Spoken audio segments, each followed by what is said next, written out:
Bueno, muy buenas noches, hermanos y hermanas. Estamos nuevamente siguiendo con los temas de la Biblia y la ciencia.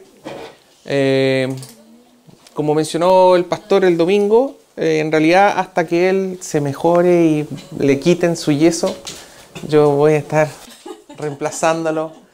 La verdad es que el tema de la Biblia y la ciencia es muy amplio, así que hay mucho material y de hecho con los jóvenes de la iglesia se trabajó durante muchas semanas, así que material no falta. Pero vamos a estar esperando a ver qué es lo que pasa con nuestro pastor. Esperamos que se mejore. Bueno, en el día de hoy vamos a ver diferentes temas. De repente en uno de los estudios alguien mencionó la necesidad de, a veces como cristiano, no solamente mostrar evidencia de que el modelo macroevolucionario, de macroevolución, esté malo, que eso es lo que hemos estado viendo en las reuniones anteriores, sino que demostrar que el modelo creacionista bíblico está correcto. Y una de las características de este modelo creacionista bíblico es que la Tierra es una Tierra joven, que tiene poco tiempo, pocos años, así como también el universo, las estrellas, etc. Entonces, eso es uno de los aspectos que vamos a empezar a ver hoy día. En el fondo estamos viendo la evidencia de un mundo joven.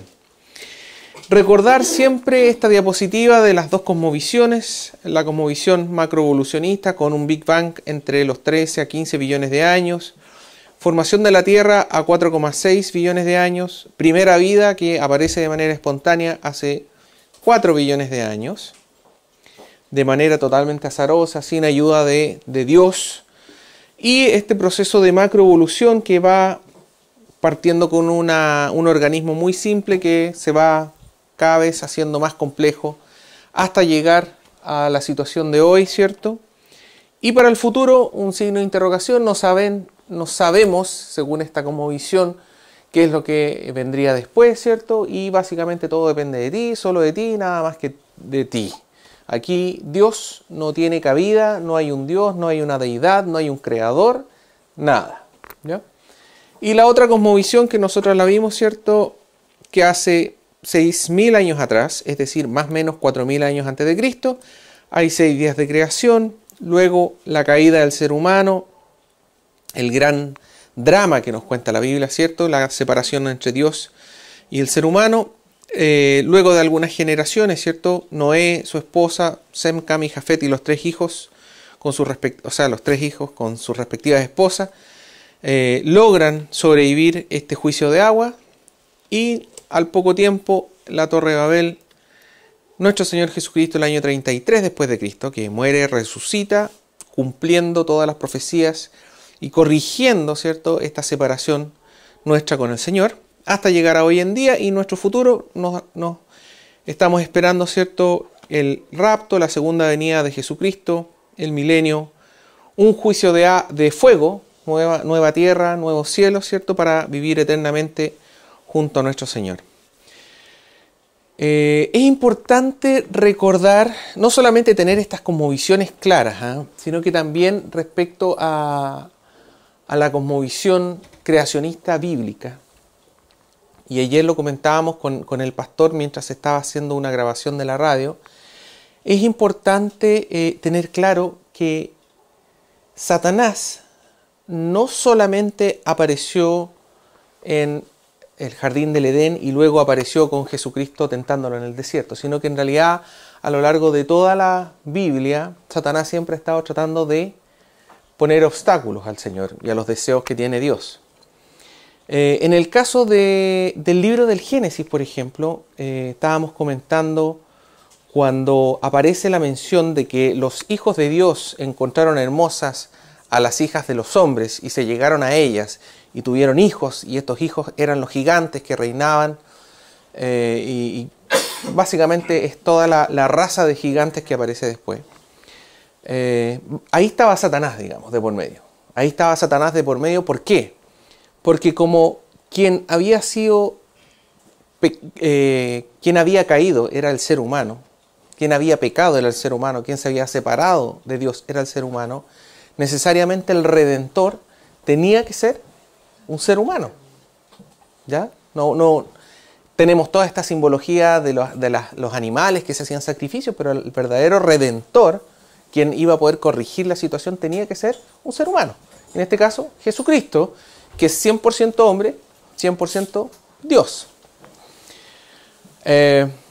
Y claramente cuando estos ángeles caídos, que son demonios, corrompieron esta raza, la raza del ser humano, estaba poniendo en riesgo la supervivencia de la raza humana. ¿Ya? En el fondo lo que estaba haciendo Satanás con sus demonios ahí, estaba poniendo en riesgo que se cumpliese la profecía de este Cristo Redentor.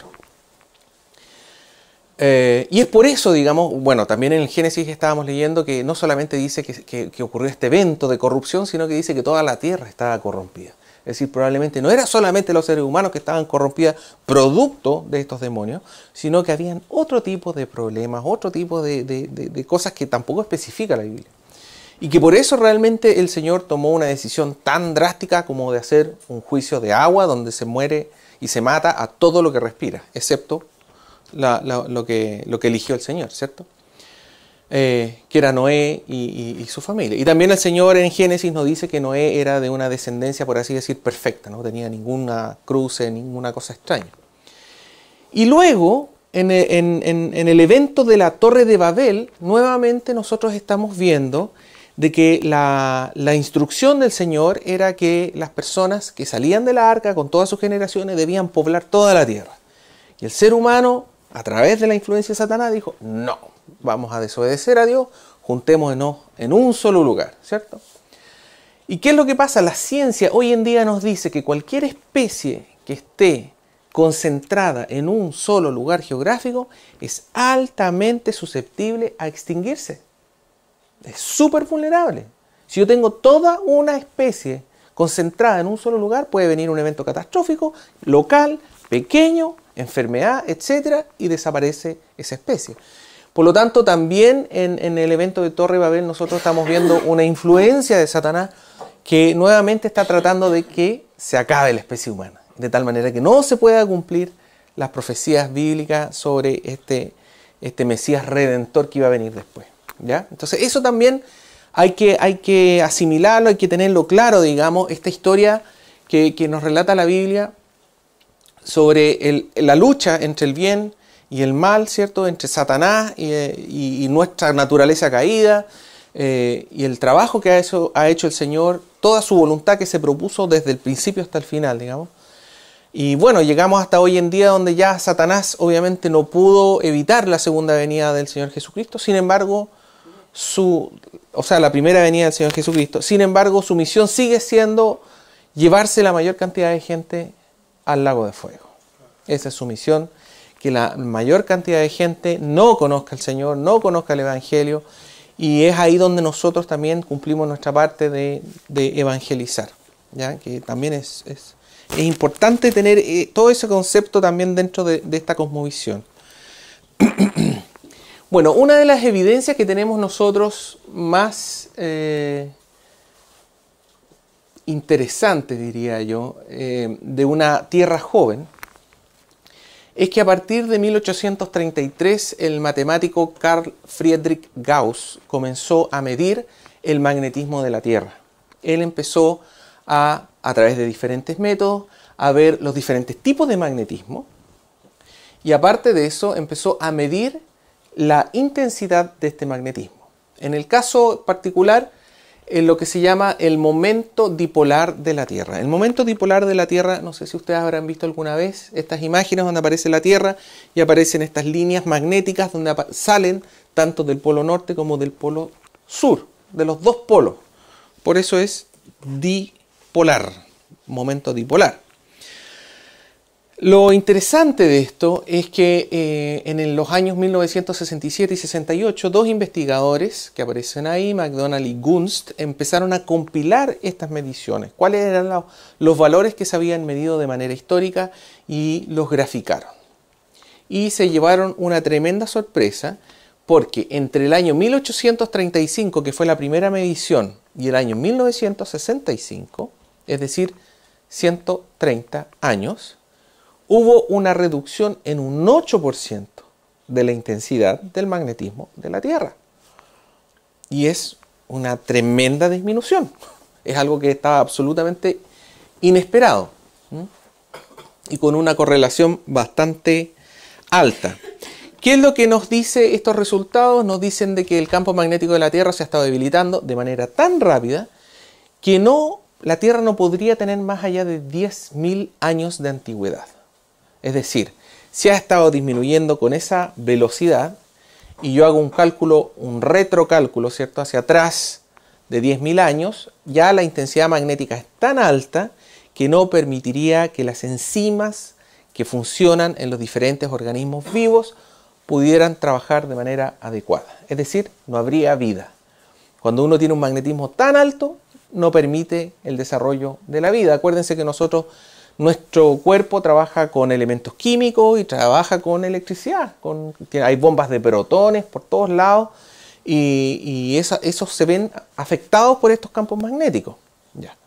Entonces, esa es una de las grandes evidencias que hay de que es imposible de que la Tierra realmente tuviese una antigüedad mayor a 10.000 años. No quiere decir que tenga 10.000 años. Lo que quiere decir es que no puede tener más allá de 10.000 años. Otra evidencia son la presencia y ausencia de supernovas. Las supernovas son explosiones de estrellas que son muy masivas. Estas son explosiones de gran tamaño, gran escala, que puede durar hasta, dice, cientos de miles de años. Puede estar este proceso de expansión de estas supernovas. Y lo que nosotros debiéramos ver supernovas nuevas, no tan nuevas, y algunas antiguas. ¿Qué es lo que nosotros vemos? Vemos supernovas nuevas, algunas no tan nuevas, pero no vemos ninguna supernova antigua que tenga un tamaño grande. Un tamaño grande nos estamos refiriendo que prácticamente puede abarcar una galaxia incluso en cientos de miles de años. Y eso es lo que no se ve. Eso es una ausencia de estas supernovas. Por lo tanto, también lo que se ve a través de los telescopios nos puede dar una indicación si realmente el universo tiene la antigüedad que supuestamente debiera tener. En el caso de la Luna, es un caso bastante próximo a nosotros, ¿cierto? Tenemos un cuerpo, un satélite, que nosotros sabemos que se está alejando a aproximadamente 4 centímetros por año. Y también a través de un retrocálculo yo puedo decir, a ver, si la Luna estuviese pegada a la Tierra, aunque teóricamente no podría estar pegada, pero supongamos que esté pegada a la Tierra, adherida a la Tierra, ¿cuánto se demoraría en llegar a la posición que está actualmente a una velocidad de 4 centímetros por año? Y nos da también una edad de 1.370 millones de años versus los 4,6, 4,7 billones de años que debiera tener. Por lo tanto, también hay una contradicción ahí, digamos. Es decir, la Luna no puede tener la edad que supuestamente debiera tener simplemente por el hecho de la velocidad que se está alejando. Esto no quiere decir que la Tierra tenga 1.370 millones, sino que no puede tener más allá de. Nuevamente hay que tener ese discernimiento. Otra característica también muy particular es el hecho de que el diámetro de la Luna es muy similar al diámetro del Sol. Y por eso nosotros tenemos estos eclipses, ¿cierto? Que prácticamente bajo ciertas condiciones la Luna tapa justo el diámetro del Sol, ¿te fijas? Entonces, la probabilidad de que realmente justo se dé las condiciones para que nosotros hoy en día estemos mirando por un telescopio y calcen, también son, como dicen, coincidencia sobre coincidencia. ¿Ya? Muy baja, exactamente. Este es un aspecto que afecta directamente a la gente que trabaja en el mar, ¿cierto? La sal que hay en el océano. Uno a veces no piensa este tipo de cosas, pero en realidad anualmente 450 millones de toneladas de sal son agregadas a los océanos del planeta. ¿Ya? 450 millones de toneladas de sal por año. Y a su vez, un porcentaje no menor, un 27%, sale de este mar. ¿Por qué sale? Sale porque a veces el océano también va dejando estas partes o porcentajes de esta sal sobre los continentes, ¿cierto? Sobre la superficie. Hay un porcentaje que sale de este sistema, ¿ya? Pero necesariamente el mar se va salando cada vez más. Año tras año hay una mayor concentración de sal en el mar. Si yo tomo la concentración actual del océano, la concentración de sal hoy, y hago un cálculo hacia atrás, yo puedo decir, bueno, si en algún momento los océanos estaban llenos de agua dulce, ¿cuánto se demoraron en tener la salinidad de hoy? Y la respuesta son 62 millones de años, que en términos de macroevolución es la nada misma. Es decir, ahora, ¿por qué el mar es tan salado? Igual si uno se pone a pensar, uno diría, chuta, pero si tenemos recién 6.000 años quizás, ¿por qué tenemos tanta sal? La verdad es que el proceso para que aumente la salinidad del mar tiene que ver con el ciclo del agua, ¿ya? La evaporación en los océanos, se forman nubes, estas nubes a través de los vientos llegan en algún momento a estar sobre los continentes, hay precipitación, sea agua, nieve, granizo, sobre la superficie de los continentes, esta agua se derrite, cae y comienza un proceso de erosión. Esta agua disuelve las sales, disuelve los minerales y se lleva el agua, no va sola, sino que va con todos estos minerales, se van acumulando a través de ríos y eventualmente llegan a desembocar en los océanos, donde va entregando estas sales. Ese es el proceso mediante el cual va aumentando la salinidad de los océanos, ¿ya? Si el diluvio universal ocurrió tal cual como aparece en la Biblia, estamos hablando de básicamente un año donde toda la superficie de la Tierra estaba bajo agua. Y después estamos hablando de un proceso lento donde los niveles empezaron a bajar. Y estamos hablando, por lo tanto, en un tremendo proceso de erosión. Una tremenda erosión durante todo el proceso del diluvio universal. Particularmente cuando empezó a bajar los niveles del agua. Y lo más probable es que si se formaron los océanos en ese momento, ya tenían una salinidad bastante alta. Bastante alta, producto de todo este tremendo proceso de erosión.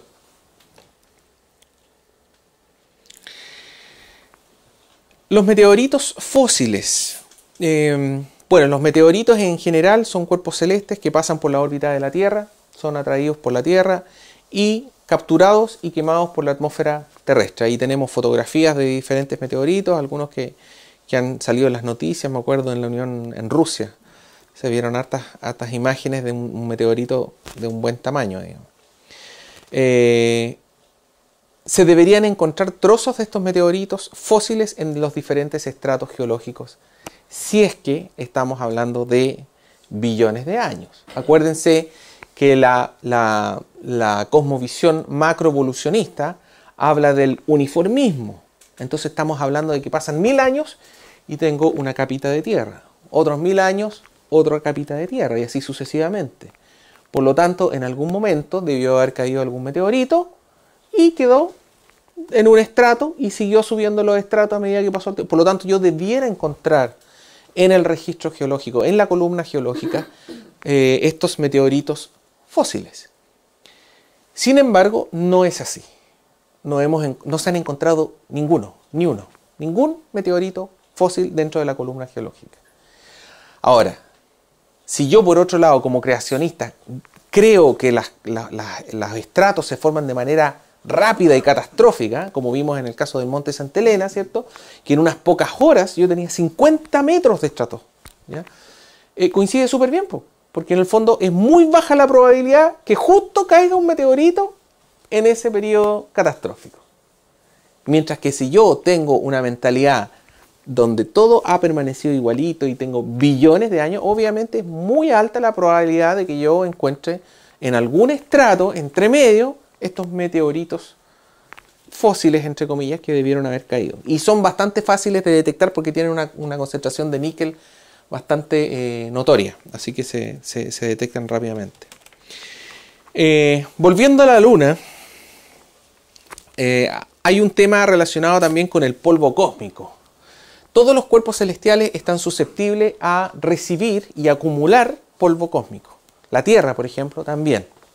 Los científicos hoy en día utilizan estos globos atmosféricos, ¿cierto?, para evaluar cuánta es la cantidad de este polvo del cosmos que llega eventualmente a la Tierra. Y lo han medido, han hecho varias y diferentes mediciones en distintos lugares de la Tierra, ¿ya?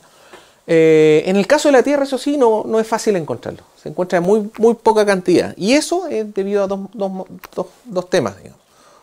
Se debe, en primer lugar, tenemos procesos de erosión en la Tierra, que cuando cae el agua, etcétera, se llevaría este polvo cósmico, lo acumularía. Y por otro lado tenemos vida en nuestra Tierra. Es decir, hay especies que van a incorporar en sus organismos los elementos de este polvo cósmico. Sin embargo, la Luna no es así. No hay ni vida ni erosión, por lo tanto nosotros debiéramos encontrar ahí una gran cantidad de polvo cósmico. Esto fue súper importante para el viaje que hizo la NASA en julio del año 1969, mandando al primer hombre a la Luna. Ellos se preocuparon mucho de este tema, ¿ya? Según los cálculos, deberían haber habido entre 15 y 54 metros de polvo cósmico en la Luna. 15 y 54 metros. El temor de ellos era que llegara esta nave y se hundiera, y literalmente se perdiera en este polvo, se ahogara. Así que, acuérdense que en esa época había una carrera espacial entre la NASA, ¿cierto?, la Unión Soviética. Gastaron billones de dólares en estas misiones, donde mandaban vehículos que no estaban con personas a bordo, digamos, y llegaban a la superficie lunar y calculaban la densidad del material, ¿cierto?, la profundidad de este polvo cósmico, etcétera, una serie de cálculos. Finalmente la Unión Soviética ganó esa carrera, digamos, y fueron los primeros en obtener los resultados que hoy en día se conocen, que es que básicamente en la Luna hay entre 1 y 2 pulgadas más o menos de este polvo cósmico, que es lo que nosotros podemos apreciar en estas fotos, ¿cierto?, la famosa pisada de Neil Armstrong en la Luna, ¿cierto?, la primera vez que se colocó un pie en la Luna, y se nota ahí mismo, digamos, la cantidad de polvo, digamos, un polvito muy fino, pero debajo de eso, un terreno muy duro, porque ellos incluso habían pensado esta famosa bandera, enterrarla así, no, les costó mucho, era muy dura la superficie, así que tuvieron que trabajar ahí después para colocarlo. Pero todas estas cosas que hemos estado viendo, ¿cierto?, son súper importantes, porque más allá de decir la cosmovisión macroevolucionista tiene estos errores, aquí estamos hablando de hechos concretos que denotan la imposibilidad de una Tierra antigua, una Tierra que tenga billones de años. Ya pueden haber discusiones de repente de que no son 6.000 años, son 10.000 años, son 15.000 años incluso. Pero la discusión, estamos hablando entre miles de años y billones de años. Esa es la discusión, o sea, es una diferencia absolutamente radical, así que no es menor. La evolucionista tiene que ser billones de años. Tiene que ser billones de años. Tú tienes que demostrar que en este caso la Luna se supone que tiene 4,58 billones de años. Tú tienes que demostrar por qué la Luna, teniendo 4,58 billones de años, no teniendo procesos de erosión, no teniendo vida, tiene 2 pulgadas de polvo cósmico. Tienen que sustentar eso. Y lo están sustentando, están averiguando ahora. Los cálculos obviamente se redujeron dramáticamente y los valores no debe llegar a una menor cantidad, etcétera. Como hemos visto, ¿cierto? La investigación muchas veces se van ajustando a una religión, digamos, una religión así cuadrada. Los cometas de vida corta. Nosotros conocemos, por ejemplo, el cometa Halley, es uno de los cometas más famosos. Cometas de vida corta son estos objetos que orbitan en torno al Sol, ¿cierto? Y que cuando se acercan al Sol, tienen un manto visible, se le llama una cola. Son unos gases que se iluminan, ¿cierto? Y esa cola es quemada cuando se acerca al Sol. Es decir, cada vez que estos cometas pasan por el Sol, gran parte de su material se va eliminando, ¿ya? Y es por eso que se dice de que los cometas pueden durar entre 1.500 años y 10.000 años. No tienen más vida los cometas. Entre 1.500 y 10.000 años, ¿ya? Por lo tanto, si la Tierra, el universo, tiene Bueno, en el caso de la Tierra 4,6, 4,7 billones de años. Pero si el universo estamos hablando, estamos pensando de que el universo podría tener 14 billones de años, ¿por qué todavía tenemos cometas? No debiéramos tener cometas, po. Deberían estar todos absolutamente, haberse consumido por el Sol. Sin embargo, seguimos viendo una gran abundancia de estos cometas de vida corta. ¿Cuál es la posible respuesta macroevolucionista? La nube de Oort, que ustedes pueden apreciar en ese dibujo que aparece ahí en ese gráfico. Dice nube de Oort que contiene miles de millones de cometas. Se supone que los cometas que tienen vida corta siguen apareciendo porque están siendo permanentemente alimentados por la nube de Oort. Esta nube de Oort tiene millones de cometas y alimenta este sistema que nosotros estamos viendo. ¿Cuál es la definición de la nube de Oort? Es una nube esférica de objetos transneptunianos hipotética, es decir, no observada directamente. Nunca se ha observado la nube de Oort, que se encuentra en los límites del sistema solar. O sea, con toda la tecnología y los telescopios que tenemos hoy en día, que podemos ver galaxias que están mucho más lejanos, no hemos sido capaces de observar esta nube de Oort nunca. ¿Ya? Pero nuevamente es hipotético. Entonces, cuando yo no quiero creer algo y se me sale de mi teoría, se me sale de mi esquema, digamos, obviamente empiezo a inventar este tipo de cosas, ¿no? Bueno. Otro aspecto que también me denota una joven tierra, una tierra joven, y en este caso una población humana joven, es el hecho de que la población hoy en día tiene aproximadamente 7,1 billones de personas, 2 billones en China más o menos, 1 billón en la India, y entre los dos países ya tenemos casi la mitad de la población. ¿Y qué es lo que nosotros hemos hecho? Si aplicamos una tasa de crecimiento anual de un 2%, que es una tasa inferior a la que se está trabajando hoy en día, un 2%, yo puedo llegar de 2 personas a 7,1 billones de personas en 1100 años. ¿Ya? 1100 años. Eso sería todo lo que se necesita para llegar a los 7,1 billones de personas. Si yo le aplico una tasa aún menor de un 0,5%, porque puedo decir, no, es que las enfermedades y el clima que cambió y etcétera, etcétera, le puedo ir agregando cosas, digamos, disminuyo la tasa un 0,5, eso se amplía a 4.000 años. O sea, de 2 personas llego a 7,1 billones de personas en 4.000 años. ¿Ya? Por otro lado, si yo aplico una tasa muy baja de ese mismo 0,5% y lo extrapolo a 1 millón de años, es decir, tomo 2 personas y la dejo que se reproduzcan a una tasa baja de 0,5 durante 1 millón de años, yo tendría 10 elevado a 2100 personas. O sea, un 1 con 2100 ceros. O sea, estaríamos así, pegaditos unos con otros, digamos. Entonces, pregunta, si efectivamente habrían pasado 1 millón de años de la raza humana, o si el Homo sapiens está en la Tierra hace 100.000 años, no estaríamos teniendo la población actual. Tendríamos una población muy, muy alta. ¿Ya? Entonces, incluso los científicos aceptan esto, entre comillas, digamos, y dicen que en realidad es imposible tener la población humana que tenemos hoy en día si es que la raza humana ha existido por 100.000 años. Por lo tanto, ellos asumen de que hay un cuello de botella. Hace 6.000 años atrás, más o menos, hubo un cuello de botella donde habrían unas 10.000 personas que lograron pasar por ese cuello de botella. El tema es que cuando yo hablo de un cuello de botella, hablo de un catástrofe, ¿ya? Y cuando yo digo que toda la raza humana se redujo a 10.000 personas, o sea, realmente estamos hablando de un mega catástrofe si estamos asumiendo 100.000 años. Entonces, de todas maneras, no hay forma, en resumidas cuentas, no hay forma de explicar por qué, si la raza humana ha estado acá por 100.000 años como Homo sapiens, ¿por qué no levantamos una piedra y encontramos un fósil? Deberíamos encontrar fósiles por todos lados de personas.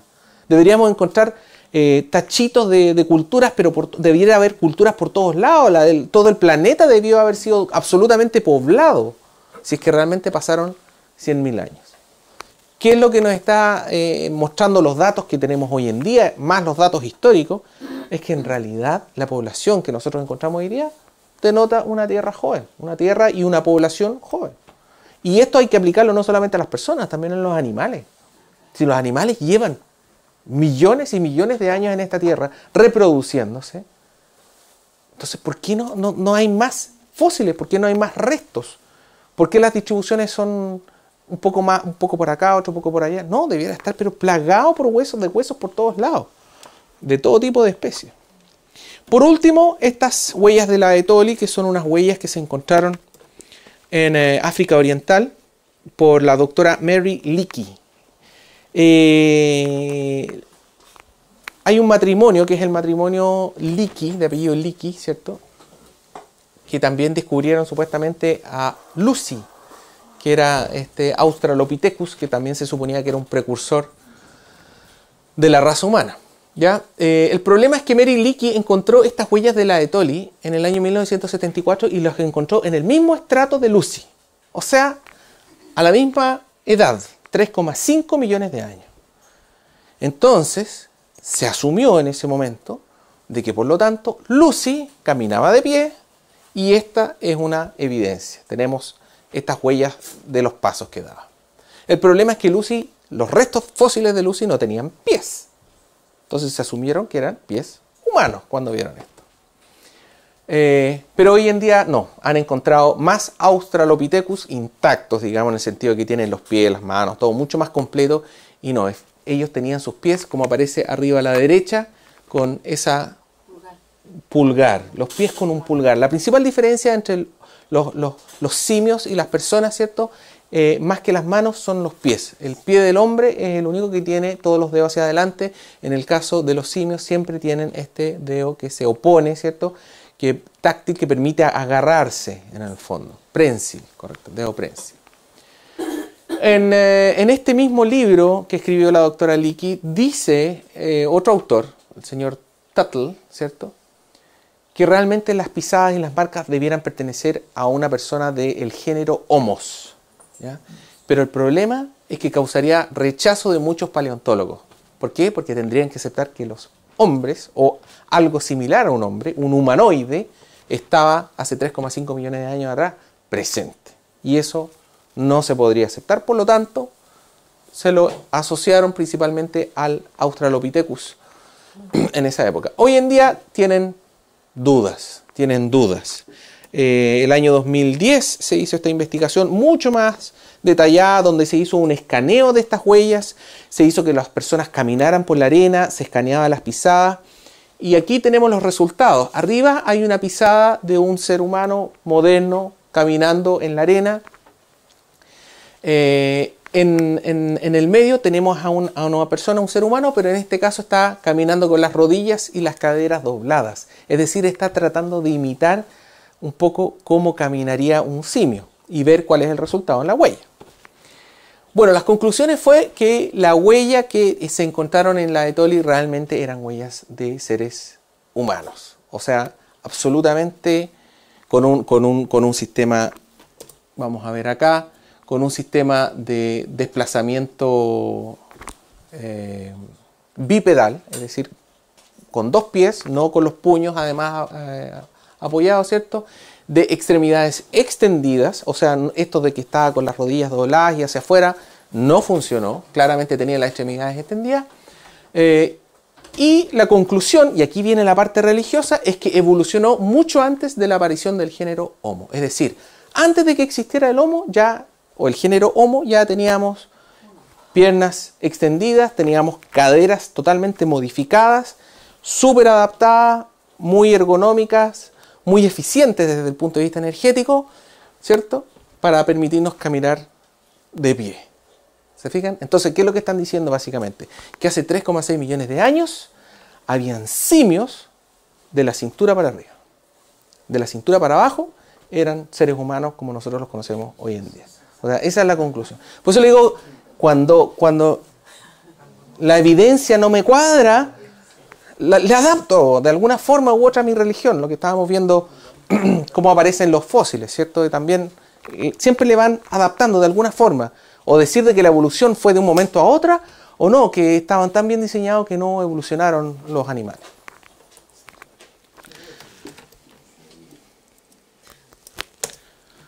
Por último, vamos a ver esta presentación que tiene que ver con las bases de la historia de la macroevolución, ¿cierto?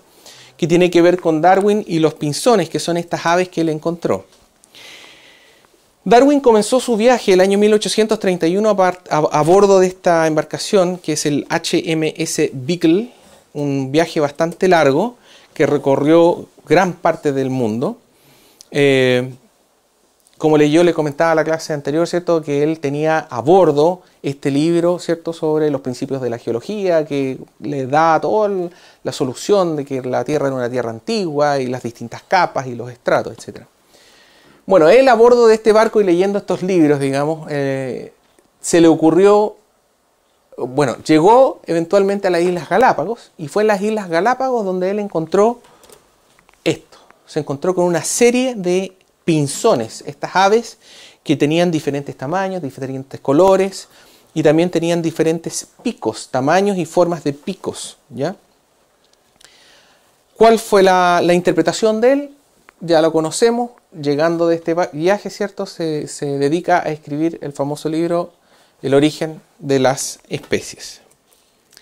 Sin embargo, ¿qué es lo que conocemos nosotros hoy en día? Entre el año 1972 y 2001 se hizo un estudio de 30 años sobre los pinzones de las Islas Galápagos, ¿ya? Particularmente sobre estas dos especies. Uno es el pinzón común de cactus, otro es el pinzón de tierra de tamaño mediano, ¿ya? Y el resultado, que es del año 2002 de ese trabajo, dice: la evolución se puede predecir en el corto plazo a partir del conocimiento de la selección y la herencia. Ojo con las palabras que se utilizan acá. Cuando ustedes lean la palabra evolución, siempre hay que tener discernimiento si estamos hablando de macroevolución o microevolución. En este caso, cuando dicen selección, herencia, claramente estamos hablando de microevolución. Selección, cuando hay una selección de la población. Tengo una cierta cantidad de ADN en una población, hago una selección de ese ADN. ¿Cuál? El que sea mejor, el que esté en óptimas condiciones para el ambiente en ese momento. Sin embargo, la evolución a largo plazo, o sea, ellos le dicen microevolución a la evolución a corto plazo. Y le dicen evolución a largo plazo, lo que sería macroevolución. La evolución a largo plazo es imprevisible, porque los ambientes que determinan las direcciones y magnitudes de los coeficientes de selección fluctúan impredeciblemente. Estas dos características de la evolución, lo previsible y lo imprevisible, se demostró en un estudio de dos poblaciones de pinzones de Darwin en Islas Galápagos. Y Daphne, la isla Daphne Mayor. ¿Qué es lo que dice ahí? Que ambas especies cambiaron varias veces el tamaño del cuerpo y dos rasgos del pico. ¿Cómo cambiaron? Varias veces. Cambiaron varias veces el tamaño. Y después dice, la selección natural ocurrió con frecuencia. Ojo, esa es microevolución, selección natural. Ocurrió con frecuencia en ambas especies y varió de unidireccional a oscilante. O sea, a veces cambiaba de chico a grande el tamaño del ave y a veces de chico, grande y volvía a ser chico de nuevo. De episódica a gradual. De repente de un momento a otro y de repente en procesos lentos. Y por último, ya la guinda de la torta, es que dice que la hibridación ocurrió en repetidas ocasiones. O sea, más encima, todas estas especies que se supone que están aisladas, entre comillas, se cruzaban entre ellas. Entonces, ahí ya, ¿qué es lo que me está diciendo este estudio? Me está diciendo básicamente, uno, y esto lo vamos a ver acá, hubo episodios climáticos en la isla. Hubo periodos de sequía y hubo periodos de lluvia. En los periodos de sequía había una menor cantidad de alimento y el alimento tendía a ser más pequeño. Los animales que eran más pequeños y que por lo tanto necesitaban menos energía y que además tenían un pico pequeño y que les permitía sacar la semilla pequeña que se perdía, les iba mejor. ¿Ya? Y los aves que eran más grandes empezaban a disminuir su cantidad, su frecuencia. Y al revés, cuando había una lluvia, un año niño, por ejemplo, una gran cantidad de lluvia, todo lo contrario. Los árboles producían una gran cantidad de alimento y era alimento grande y normalmente las semillas eran duras. Por lo tanto, aquellas aves que tenían un pico más grande tenían más fuerza y podían partir la semilla. Y esos años se desarrollaban estas aves. Entonces, dentro de la misma especie habían estas variaciones. Y pasaban de una a otra. Y más encima se cruzaban entre ellas, había hibridación. Entonces, ¿eso qué es lo que me está diciendo? Básicamente, esta clasificación, nos gusta mucho a los seres humanos clasificar y tener, no sé, 20 diferentes especies, pero en realidad se cruzan unas con otras.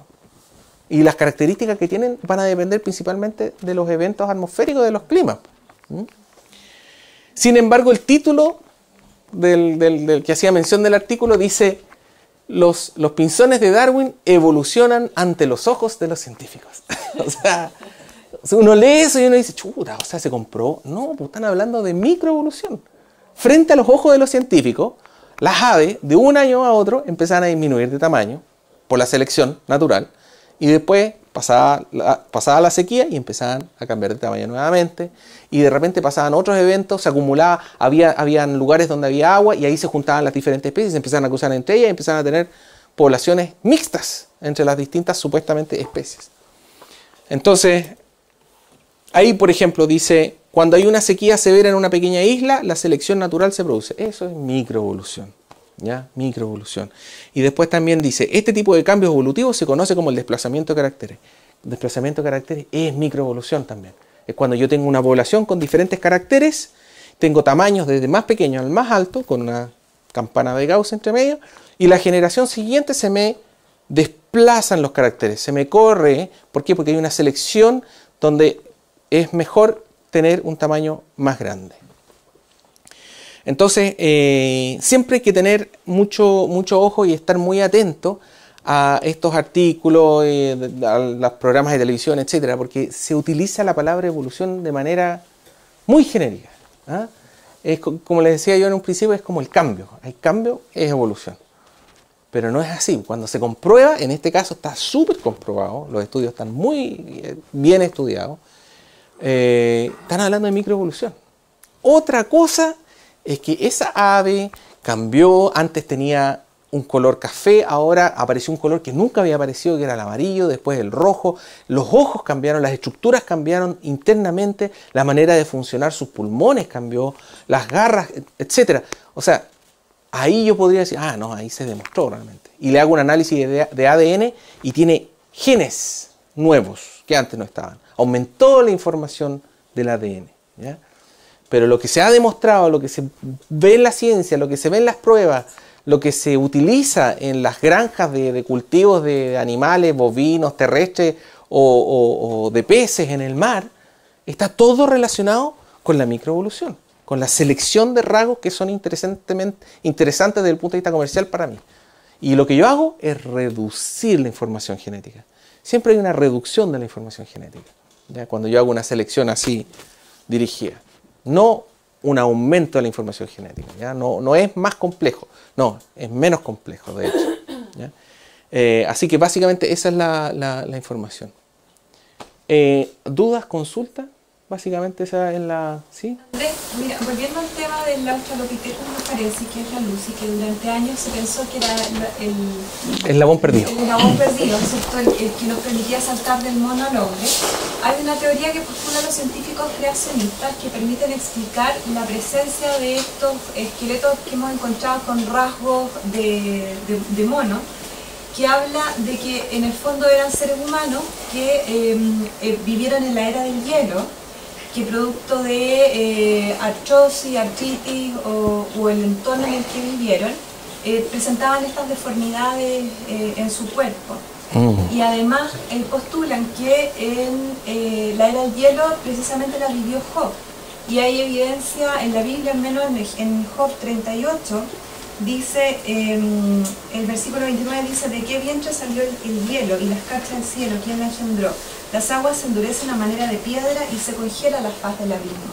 Entonces, de alguna manera, ellos postulan esa teoría, y que la era del hielo devino después del diluvio y que tuvo un periodo corto de tiempo, no recuerdo si era de 400 años, algo así, que producto de las precipitaciones a nivel del Ecuador, en el fondo se produjo un desplazamiento de los hielos hacia los polos. No sé si tienes alguna información. Claro, mira.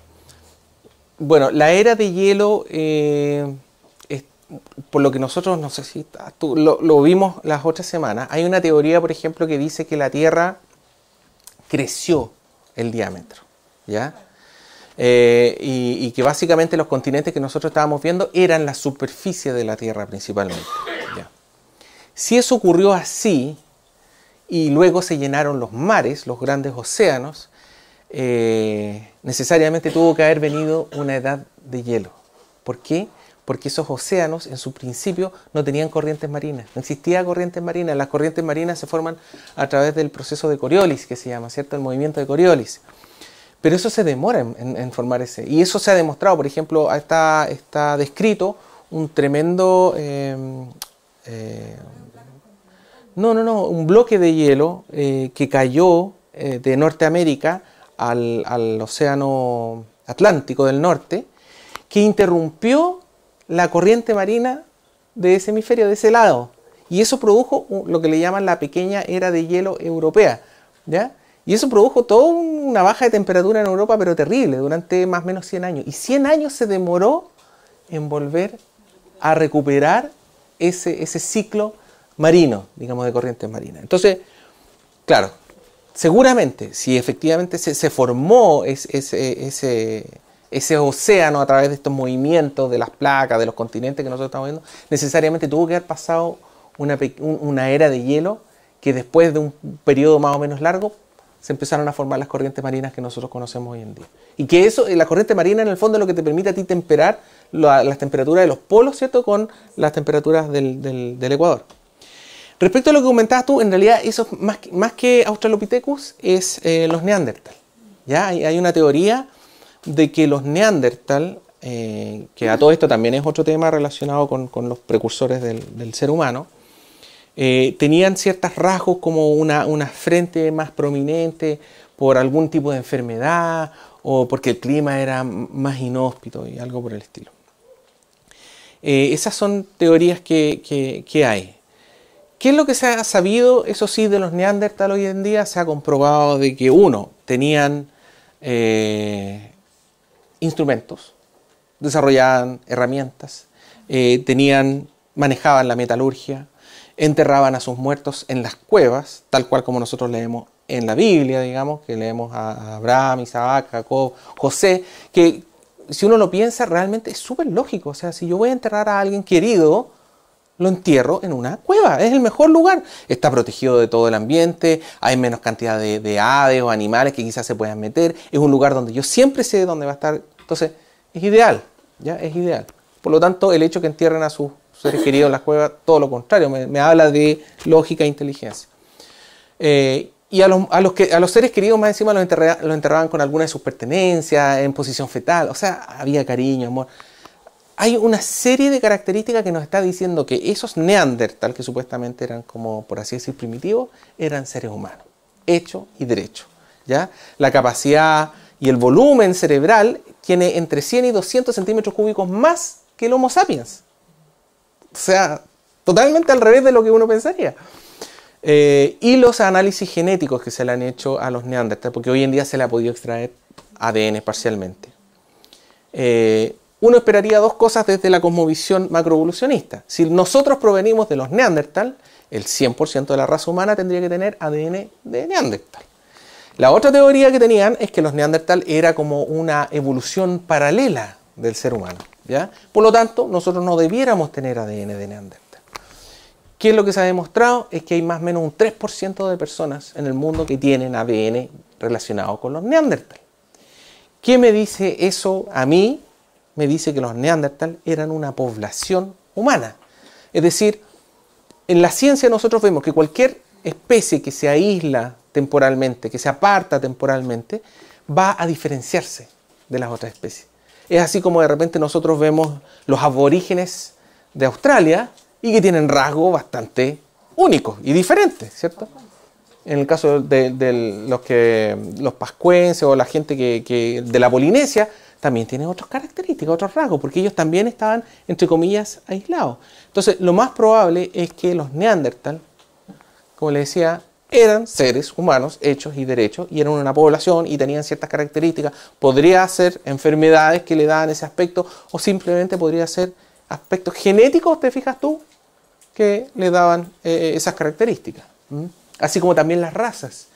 En el fondo, entre familias deben Sí, y también el tema de las razas. Mira, cuando con el pastor Carlos estuvimos estudiando el capítulo 10 del Génesis, que se llama la Tabla de las Naciones, si hay algo interesante que apareció ahí, es que los historiadores antiguos describen todas las razas, como que todas las razas aparecieron en Mesopotamia. O sea, describen que aparecieron personas rubias, personas colorines, aparecieron negros, y unos eran más negros que otros, o sea, a ese nivel, o sea, ya vemos el racismo. Aparece la raza y aparece el racismo. Y otro aspecto interesante que surgió es que también lo que describen esto, son varios historiadores, o sea, no es uno que hace, son varios que describen estos eventos de razas que en el fondo eran tribus, les llamaban ellos, que surgían en algún lugar de Mesopotamia. Lo que es interesante es que apenas surgían, al poco tiempo se iban. O sea, probablemente Mesopotamia era un lugar muy codiciado, porque obviamente estar entre dos ríos con mucho caudal, tierra fértil, te fijas tú, hay alimentos. Entonces, ya cuando la población empezó a aumentar, obviamente hubo roces, guerras, etc. Pero además da la impresión, si tú me preguntas a mí, de que hay un tema de racismo. O sea, probablemente apenas surgieron los negros, o sea, ellos se apartaron a un lado y los otros también lo apartaron, o sea, no querían juntarse. Y ellos se fueron, y salen estos historiadores, dicen que se fueron al noreste de África. Algunos a Somalia, y otros a Somalia, y otros se fueron a, ¿cómo se llama? Estos países, Etiopía. A Etiopía, exactamente. Gracias, pastor. Muchas gracias. Y también aparece el tema de los rubios, aparece un grupo de la población que se autodenominaban los superiores. Y eran rubios. Y ellos se fueron y se instalaron en Europa y y los llamaban los alemani. Los alemani. ¿Ya? ¿Te fijas tú? Exactamente. Otra parte de estos que se declaraban superiores también se fueron a la India y establecieron el sistema de castas. También viendo la superioridad. Entonces, no solamente el Neandertal, en general las razas claramente están descritas en la historia y aparecen como eventos que surgieron en Mesopotamia y que después se fueron colocando y distribuyendo de un lado para otro. También documentó la Torre de Babel. Heródoto también, sí, y el Arca de Noé también decía que la gente iba y se hacía amuletos de los restos del arca también. Entonces, pero la verdad es que cuando uno va a los historiadores antiguos de diferente origen, ni siquiera cristiano o católico ni nada, uno se sorprende, porque realmente lo que da a entender es que los hijos de Noé, Sem, Cam y Jafet, transmitieron toda la historia previa a sus hijos. Y ahí empiezan a haber leyendas y hablan, en el caso de la India, por ejemplo, hablan de los 3 hijos de Noé. Y en el caso de Cam, es Cajarma, ¿cierto? Cajarma, y que Cajarma fue culpado y fue castigado y fue maldito por su padre por haberse burlado de su borrachera, dice. Y ahí viene karma, la maldición por mis acciones previas. Entonces, ahí uno empieza a ver estas mezclas de las religiones. Entonces, probablemente en algún momento toda la tierra partió siendo monoteísta. ¿Te fijas tú?